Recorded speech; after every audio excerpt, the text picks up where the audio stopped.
Ano guys, nandito naman tayo sa ating mini vlog. So magluto tayo ng honey garlic chicken wings. Ayan guys, iluluto na natin. So yung chicken wings guys, marinate natin. Lagyan natin ng salt, pepper, paprika. Lagyan natin ng thyme herbs. Lagyan din natin ng corn flour, then itlog. So ayan guys, pagkatapos natin lagyan lahat, i-mekos natin.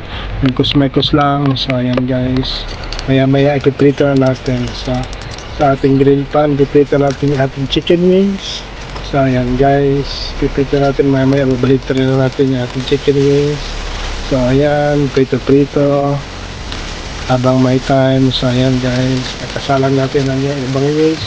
So maya maluto na din yan natin. So sa ibang pan guys, sa ating wok, ipiprito natin yung garlic hanggang mag golden brown. Lagyan natin ng Dijon mustard, honey, konting ketchup. So yan guys, maya magluluto na rin yung ating sauce. So mix natin. So ilalagyan natin yung ating fried chicken wings. So ayan guys, ready na. So mix natin. Maya lalagyan natin ng konting Dijon mustard. So yan yung twist guys, lagyan natin ng Dijon mustard, mekos lang. So yan guys, malapat na yung matapos.